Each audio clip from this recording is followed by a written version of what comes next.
지난 한 주간 동안 암송했던 구절이 고린도전서 3장 16절의 말씀인데요. 우리 같이 한번 또 읽어보겠습니다. 시작. 너희는 너희가 하나님의 성전인 것과 하나님의 성령이 너희 안에 계신 것을 알지 못하느냐. 아멘. 자, 또 오늘의 암송 구절도 여러분 한 주간 동안 잘 암송하시기 바랍니다. 한번 저를 한번 따라해 볼까요? 나는 예배자입니다. 나는 예배자입니다. 네, 우리가 잠시 고린도전서를 쉬고요, 멈췄다가 다시 돌아오도록 하고, 잠깐 동안은 우리가 나는 예배자입니다라는 주제로 우리가 예배에 대한 말씀을 좀 나눠보고 싶습니다. 예배는 이곳에 여러분들이 이렇게 좋은 예배를 오셨는데요, 좋은 예배를 정해서 오는 것도 중요하겠죠. 그러나 이 예배에서의 하나님과의 관계는 여러분 겁니다. 그러니까 여러분이 하나님과 이곳에서 1대1 만남을 가지셔야 되는 것이 예배이고요. 좋은 예배를 정해서 그 예배를 그냥 보고 있다고 해서 예배가 되어진 것은 아닙니다.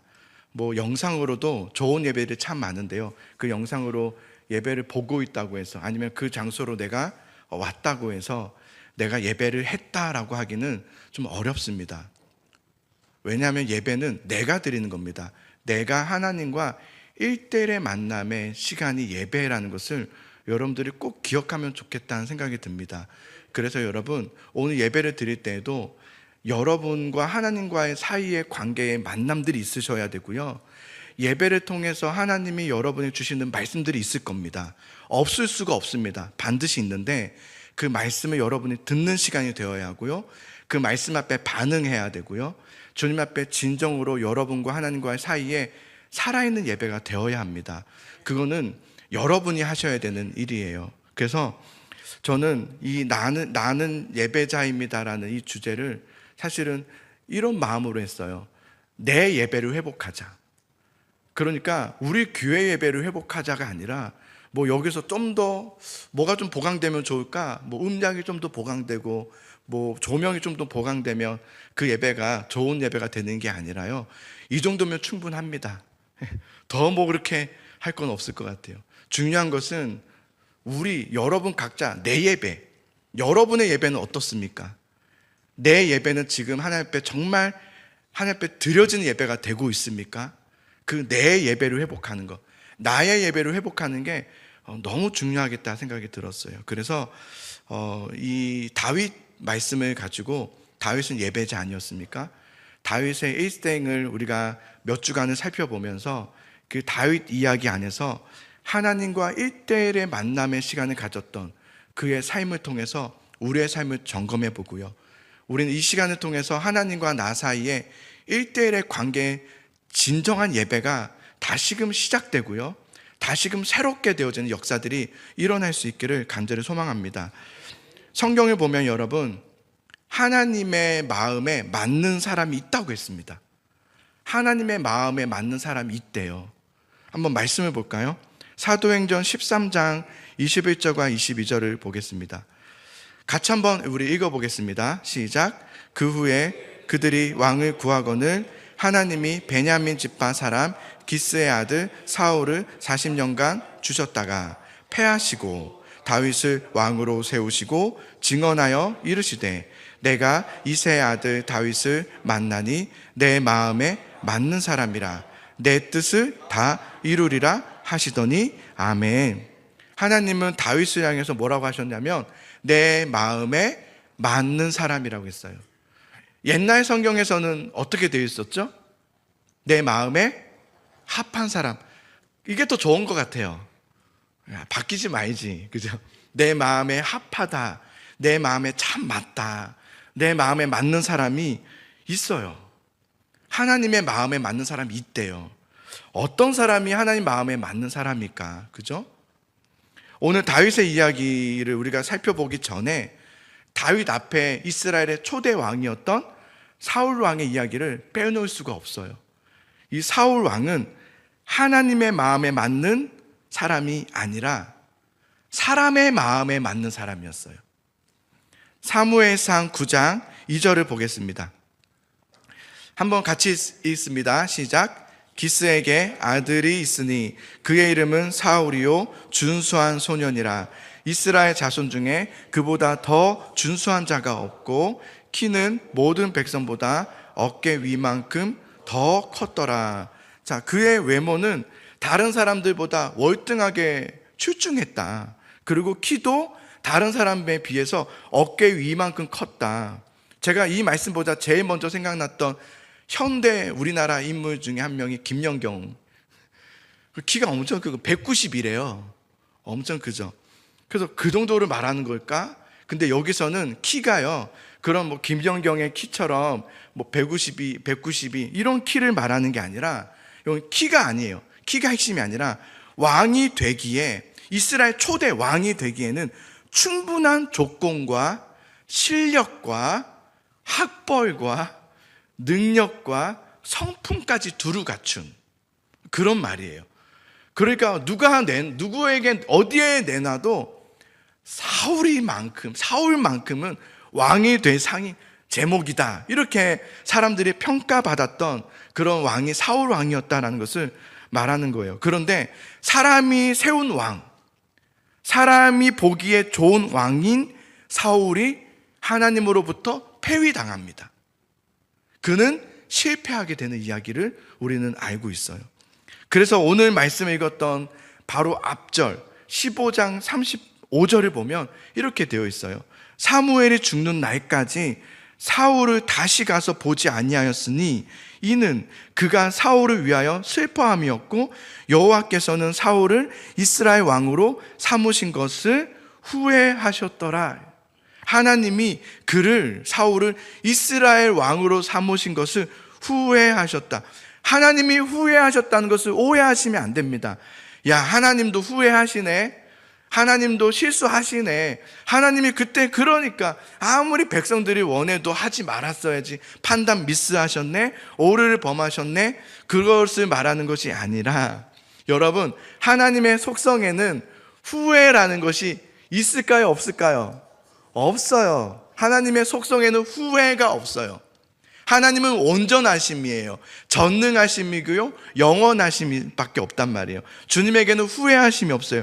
그런데도 불구하고 성경에서는 드문드문 하나님이 한탄해하시고 또 후회하시고 이런 내용들이 있어요.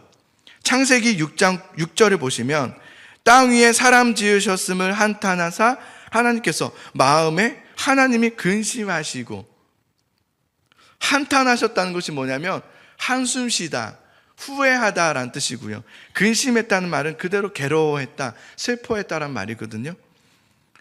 하나님도 이 땅에 사람을 지으셔서 지금 바벨탑을 막 짓고 막 죄를 너무 많이 지으니까 내가 괜히 지었다, 내가 이럴 줄 몰랐다, 내가 그때 막 이런 후회와 어떤 한탄하심이 아니라, 어떤 그런 후회가 아니라, 후회가 없으신 속성이잖아요. 속성 중에 하나님은 후회가 없으신데, 후회가 없으신 하나님이 후회하셨다는 표현을 할 만큼 인간의 죄와 그 잘못이 도를 넘어섰다, 이 얘기를 강조함이 수사학 표현법이에요.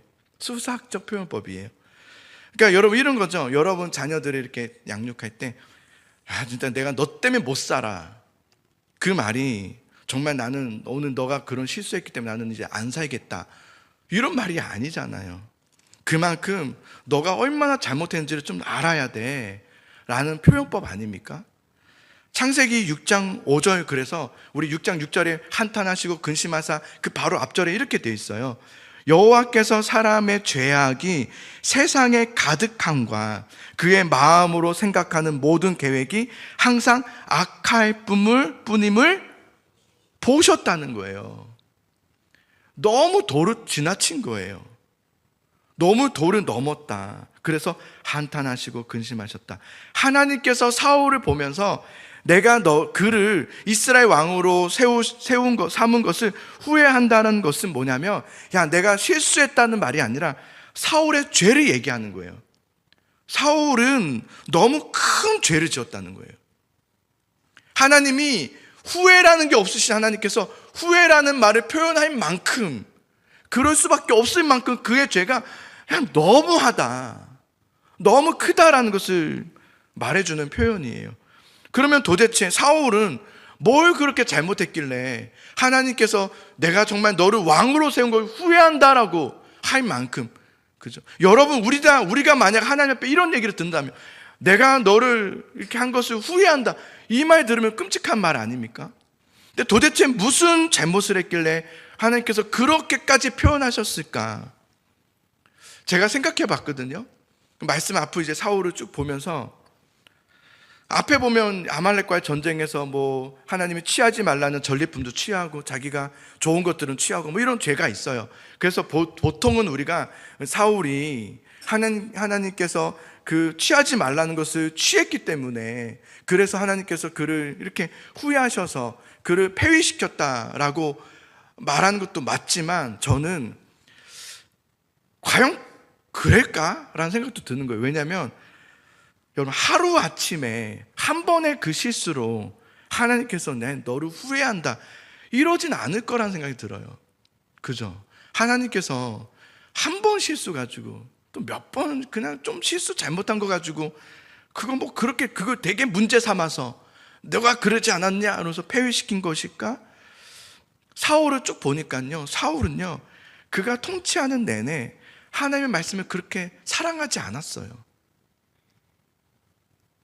그는 하나님의 말씀을 따르는 것처럼 하지만, 그는 그의 삶을 보면 하나님의 말씀과 정말 무관한 삶을 결국 살아내요. 말씀의 삶을 살지를 안 해요. 그런 것처럼 보이는 것은 있는데요, 그럴듯하게 예배를 와서 예배도 하고 뭐 뭔가를 하긴 하는 것 같은데, 그의 삶을 결정적인 어떤 순간순간들을 보면 그의 그 결정적인 선택들이 하나님이 아니에요. 그런 그의 삶이 계속 쌓여졌다는 거예요. 한두 번 뭐 잘못해서 하나님께서 너 그때 내가 말했는데 말 듣지 않았냐 그러면서 그치시는 게 아니라 계속해서 기회를 주시고, 그 대제사장인 선지자, 위대한 선지자를 보내셔서, 그를 가지고 하나님께서 계속 말씀을 하셨음에도 불구하고 듣지 않고, 어느 정도냐면 여러분, 사무엘이 하나님으로부터 사울 왕은 이제 내가 그를 끌어내고 새 왕을 세울 거다라고 말씀을 들었을 때, 사무엘 제사장이 어떻게 말했는지 아세요? 하나님 앞에, 주님, 내가 어떻게 지금 정말 주님 말씀하신 대로 사울은 폐회하고 새 왕을 세우고 뿔에 기름을 넣어서 부으라 하셨는데 내가 어떻게 새 왕에게 기름을 붓겠습니까? 이를 알면 사울이 저를 죽일 겁니다. 이 말이 뭐냐면요, 여러분, 지금 사울은 그 제사장인 사무엘까지 죽일 만큼 통제가 안 되는 상태라는 겁니다. 얼마나 말을 안 들었으면 하나님의 말씀을 전할 수도 없다는 거예요. 제대로 전하면 그가 나를 죽일 것 같은 거예요. 그러니까 그는 지금 사무엘의 선지자의 제사장의 말도 듣지 않을 만큼 사울은 너무 커버린 거예요. 하나님보다 더 커버린 거예요. 크지도 않으면서 커져버린 거예요. 그렇게 여러분, 이 이야기 가운데 하나님은 오늘의 1절의 말씀을 이렇게 말씀하시는 거예요. 여호와께서 사무엘에게 이르시되 내가 이미 사울을 버려 이스라엘 왕이 되지 못하게 하였거늘 네가 그를 위하여 언제까지 슬퍼하겠느냐? 너는 뿔에 기름을 채워 가지고 가라. 내가 너를 베들레헴 사람 이새에게로 보내리니 이는 내가 그의 아들 중에서 한 왕을 보았느니라. 하나님께서 이제는 사울의 흐름에서 바꾸셔서 내가 본 왕이 있다고 그랬어요. 아직 왕으로 안 됐지만 내가 택한 왕이 있다. 내 마음에 맞는 예비된 왕이 있다. 그러니 사무엘아, 너는 가라. 내가 한 왕을 보았느니라. 내가 보는 왕이 있다. 사람이 보는 왕이 아니라 이것은 내가 보는 왕이다. 내 마음에 맞는 왕이 있다. 이것은 무슨 말이냐면, 내 마음에 맞다는 것은 뭐냐면 하나님의 언약을 이루기에 적합한 하나님의 이루심이 있어요. 하나님의 뜻하심이 있거든요. 큰 뜻이 있어요. 우리는 다 우리의 작은 뜻 가지고 기도하거든요. 근데 우리가 정말 부르짖고 기도할 것은 내 뭐라고 할까요? 성공하게 해주세요. 돈 벌게 해주세요. 승진하게, 합격하게 해주세요. 이건 다 내 뜻이잖아요. 근데 정말 우리가 구해야 될 기도는 하나님의 뜻이거든요. 하나님의 천지 창조를 하시고 다시 오시는 그날까지 하나님의 위대한 뜻은 다 이루어졌고요. 지금까지. 앞으로 이제 그 남은 막바지에 다다른 주님 오시는 그날까지 우리를 부르셔서 하나님의 뜻을 이루고자 하시는 그 일에, 우리는 그 일이 무엇인가를 보면서 하나님, 그 일에 내가 쓰임받기를 원합니다 라는 것을 기도해야 되는 것이죠. 그러니까 하나님은 지금 뭐냐면 사울은 아니라는 거예요. 사울은 내 언약을 이룰 왕이 아니다. 그러나 내 언약을 이루기에 적합한 왕이 있다. 내 언약을 맡길 수 있는 믿을 만한 왕이 한 명 있다. 그가 어디 있냐? 베들레헴 이새의 집에 있다. 너는 뿔에 기름을 넣어서 그 집으로 가라 라고 하나님께서 사무엘에게 말씀하세요. 그렇게 사무엘은 말씀하신 대로 이제 뿔에 기름을 담아서 베들레헴 이새의 집으로 향하여 갑니다. 그리고 이새도 그 소식을 다 들었죠. 지금 이게 사무엘이 이렇게 이동하고 있는 모든 것들은 굉장히 의미 있는 것들이죠. 사무엘이 기름 붓는 자가 왕이 되는 거예요. 그런데 베들레헴의 이새의 집으로 간다는 소문이 들었겠죠.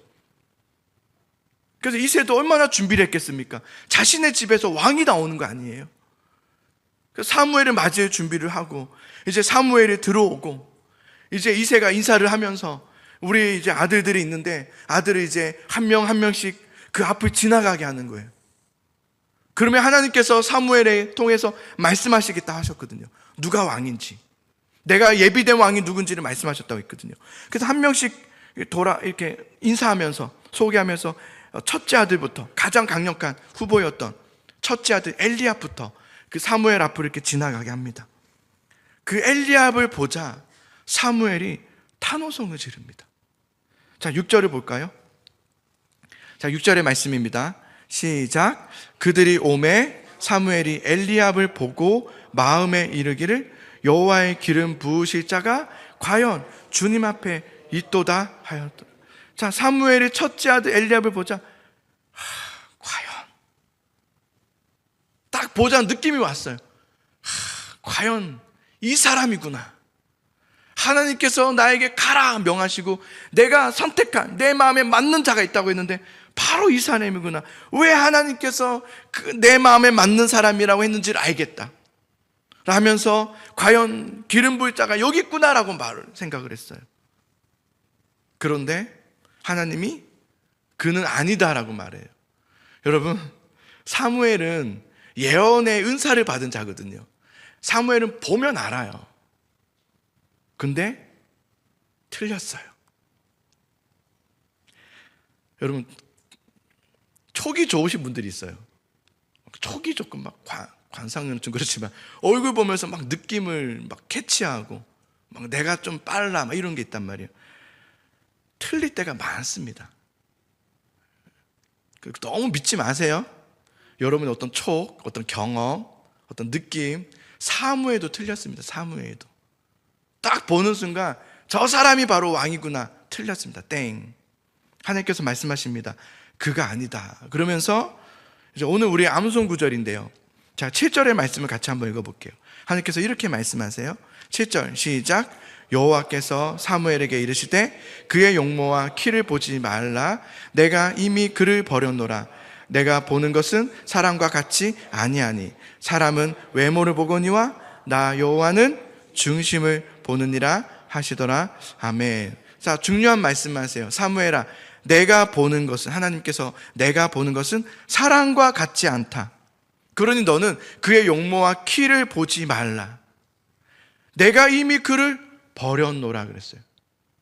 여기서 버렸다는 말은 정말 버렸다 막 이런 게 아니라 엘리압은, 이 첫째 아들은 내가 말한 그 왕의 제목이 아니다 이 말입니다. 그가 아니다. 내가 말한 왕은 그가 아니다 이런 말이에요. 그래서 사람은 외모를 보거니와 나는 무엇을 보느니라? 중심을 보느니라 그랬어요. 하나님이 보시는 중심.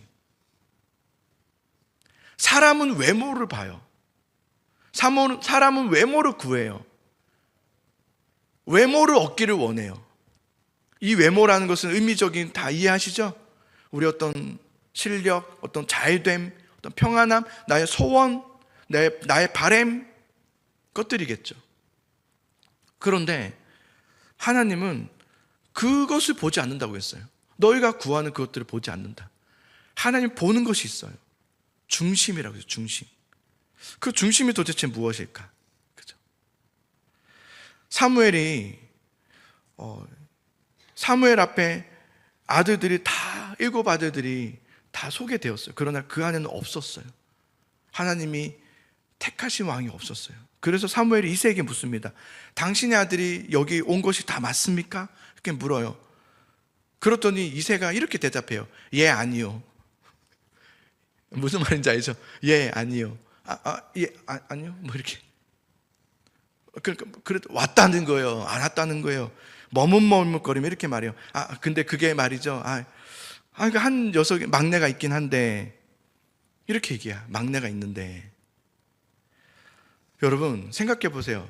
아버지의 아들이잖아요. 아버지 아들 중에서 미안하지 않을까요?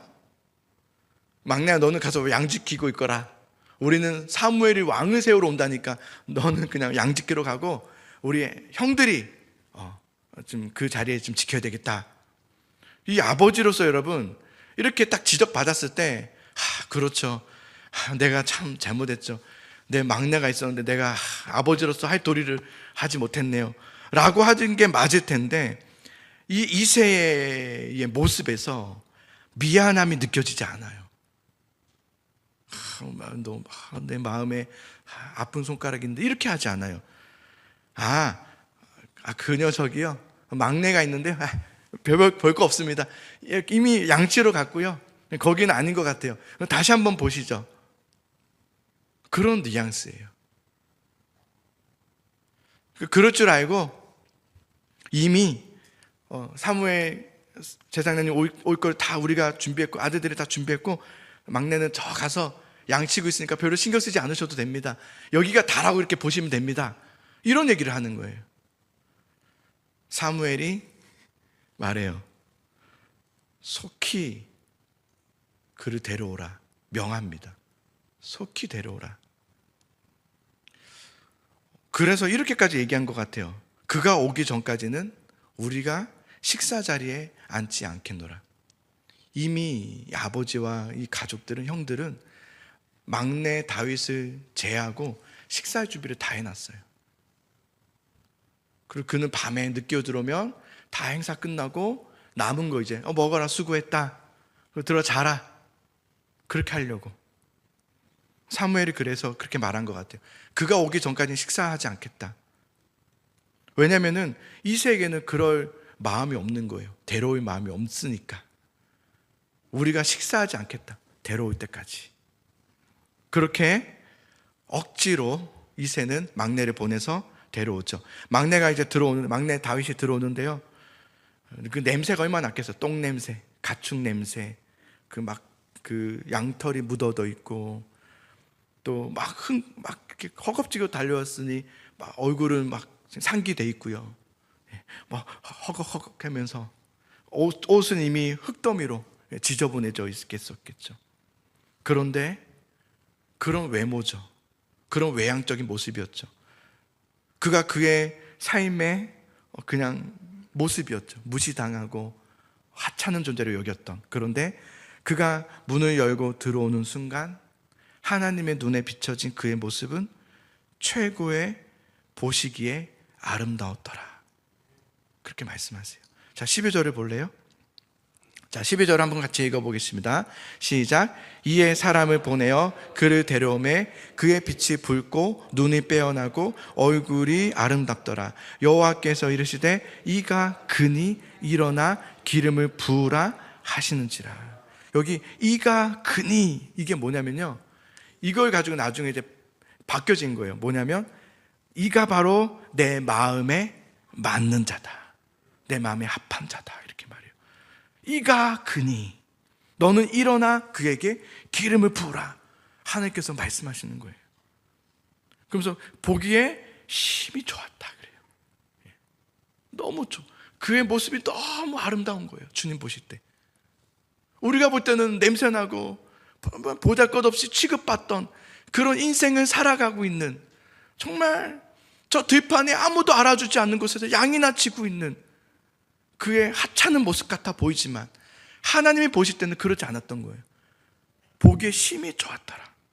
근데 여러분, 우리가 아까 말씀에 읽었다시피 하나님은 외모를 보지 않거니와 사람의 중심을 보신다 하셨는데, 주님이 말씀하실 때 보면 그의 눈이, 그의 빛이 붉었고 그죠? 털이 막 있었고 막 건장했고, 또 눈이 빼어났다, 눈이 빠졌다는 게 아니라 턱 튀어났다는 게 아니라 굉장히 눈이 밝고, 또 그의 외모적으로도 아주 출중했고 막 이런 얘기를 막 하나님께서 하시는 거예요.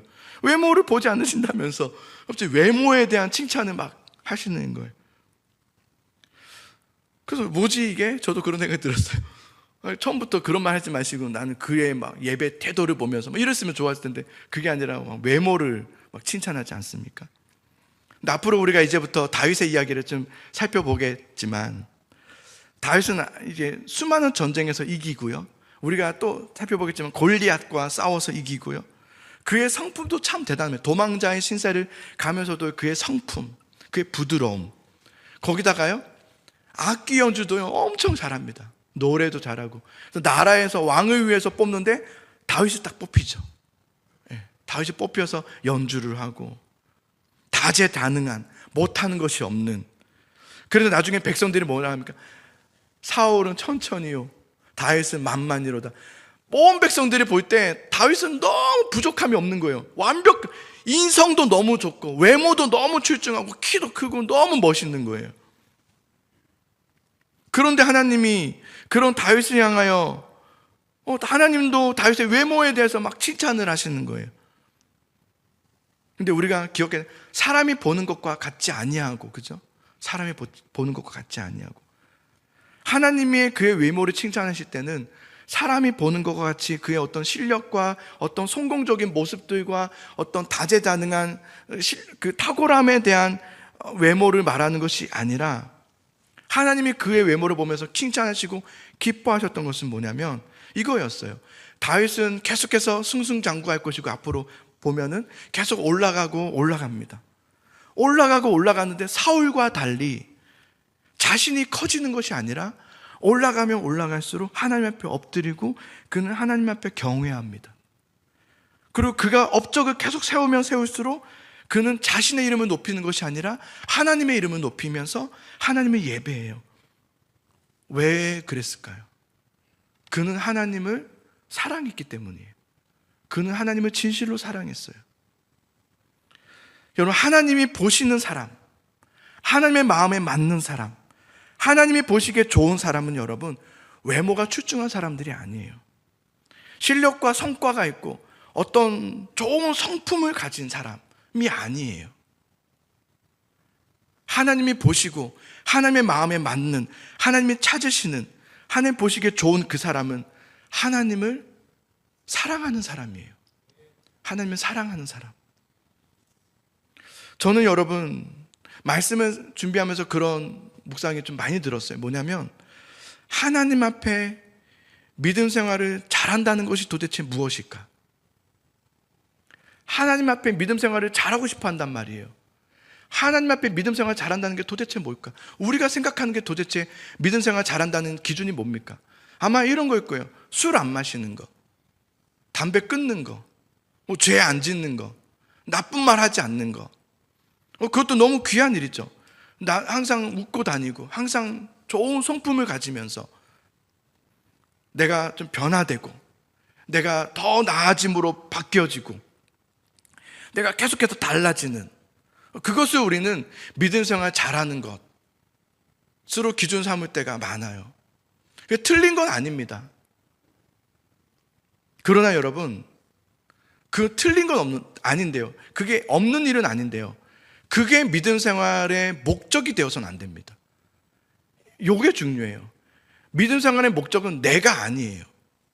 내가 바뀌어지고 내가 잘 되고 내가 더 나아지고 했더니 더 환경이 좋아지고 내가 더 높아지고 더 선해지고 내가 달라지는 것이 믿음 생활의 목적이 아니라 믿음 생활의 목적은 하나님을 알아가는 것입니다. 하나님을 알아가는 것. 믿음 생활의 목적은 내가 아니에요. 하나님을 알아가는 거예요. 하나님 알아가는 거. 하나님은 어떤 분이신지, 하나님은 도대체 우리를 위해서 무슨 일을 하셨는지, 또 하나님은 무엇을 우리를 위하여 예비하셨는지, 또 우리가 넘어졌을 때는 우리에게 어떻게 하기를 원하시는지, 또 주님은 어떻게 하시는 분이신지, 그 하나님에 대해서 알아가는 그것이 바로 믿음 생활의 목적이에요. 믿음 생활을 잘한다는 것은 내가 하나님을 지금 알아가고 있는 거예요. 내가 얼마큼 잘했냐, 내가 얼마큼 변화됐냐, 내가 얼마큼 바뀌었냐, 여기에 포커스가 맞춰지면 여러분 믿음 생활하면서 낙담하고 절망하다가 포기하게 됩니다. 나중엔 그래서 시작을 안 하게 됩니다. 해도 안 되는 게 왜 해? 안 하게 돼버린단 말이에요. 그러나 여러분 반대로 내가 신앙생활의 목적이 아니라 하나님을 알아가는 것이 내 신앙생활의 목적이 되면요, 그 다음부터 믿음 생활은 굉장히 가벼워집니다. 그리고 기대가 되고 즐거워져요. 오늘도 하나님 알기를 원합니다. 난 주님 배우기를 원합니다 라고 매일매일 믿음 생활을 해보세요. 그 믿음 생활은 행복합니다. 기도할 때에도 내 목적을 이루어내는 게 기도의 목적이 아니에요. 주님, 내 기도 제목을 다 적어놓고 이대로 하여 주옵소서. 이게 무슨 기도입니까? 하나님을 알아가는 것이 기도의 목적이어야죠. 내가 기도했더니 하나님의 뜻은 그거였군요. 이게 기도 아닙니까? 우리가 매일 성경을 하고 또 묵상 노트를 하잖아요. 묵상 노트를 하는 이유가 뭡니까? 내가 이거 이번에 한 번도 빠지지 않고 열심히 해가지고 내가 성장하고 내가 나아지고 내가 뭐 변화되어서, 그게 아닙니다. 이걸 통해서 뭐 하는 거예요? 하나님을 알고 싶습니다. 주님, 난 주님 좀 알고 싶어요. 이게 말씀 묵상의 목적 아닙니까? 이거 해보셨죠? 어제 제가 해봤는데 너무 좋은 거예요. 큐티만 하다가 큐티에 이거를 펴놓고 같이 하니까 야, 너무 좋다. 뭐가 좋았냐면요, 제가 뭐 느낌이 좋아서가 아니에요. 뭔가 막 임재가 느껴서 그런 게 전혀 없었고요. 그런 게 아니라 하나님을 알아가는 게 너무 좋은 거예요. 오늘 주님 나에게 이 말씀하고 계시는구나. 너무 좋더라고요. 그리고 아침에 와서 이제 우리가 말씀을 이렇게 펼 때 어떤 마음이냐면, 이거 해야 되는데, 이거 다 해가지고 제출해야 되는데, 안 하면 안 되는데, 이런 마음이 아니라 도대체 오늘은 무슨 말씀 주실까? 하나님에 대해서 궁금한 거예요. 오늘 또 하나님을 알고 싶어요. 이런 믿음 생활을 하면 여러분, 그 믿음 생활에 뭐가 있는지 아세요? 기쁨이 있어요. 너무 즐거운 거예요. 여러분, 우리 신앙이요, 좋아봤자 뭐가 그렇게 대단하게 좋겠습니까? 저도 그렇게 안 좋습니다. 저랑 한번 1년을 살아보세요. 너나 나나 똑같구나. 아마 그러실 거예요. 그렇게 다르지 않습니다. 저도. 모르겠으면 아내한테 물어보세요. 인간은 인간이로되 아마 그럴 거예요. 다 똑같습니다. 그렇게 우리 대단한 사람 없습니다. 하나님만 대단합니다. 우리 좋은 사람 없습니다. 하나님만 좋습니다. 그런데 여러분, 하나님을 알아가는 믿음 생활을 하잖아요. 정말 하나님을 알아가는 믿음 생활을 하면 달라지는 게 있어요. 뭔지 아세요? 하나님을 사랑하게 돼요. 그게 달라져요. 하나님을 아는 만큼 사랑할 수 있는 거예요. 하나님을 모르면 사랑할 수 없습니다. 사랑이 안 됩니다. 그런데 여러분, 또 하나님을 사랑하는 만큼 또 달라지는 게 있어요. 뭐냐면 사랑하는 만큼 순종하게 됩니다. 말씀을 지키고 싶고요, 말씀대로 살아가고 싶어져요. 주님과 말씀과 동행하는 삶을 살아가고 싶어져요. 때론 안 되기도 하고 넘어지기도 하지만 괜찮아요. 안 될 수도 있고, 미숙한 거 미숙한 대로 그냥 받아들이시면 돼요. 나는 아직 미숙하구나. 괜찮아요. 인정하면서 다시 일어나서 나가면 돼요. 왜냐하면 하나님을 사랑하기 때문에 그런 거예요. 그래서 하나님을 사랑하는 자가 그의 계명을 지킨다 그랬어요.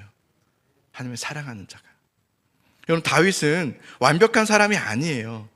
다윗도 부족함이 많고 실수가 많고 모르는 거 많아요. 그러나 그는 하나님을 늘 날마다 알아갔고요, 알아감을 통해서 하나님을 사랑했어요. 하나님은 그 마음을 보신 거예요. 그래서 다윗은 늘 넘어지고 쓰러지고 도망하더라도 포기하지 않고 울면서 일어나서 하나님을 향해서 또 달려가요. 왜냐면요, 하나님을 사랑해서였어요. 하나님은 그걸 보시는 거예요. 하나님을 사랑하는 것.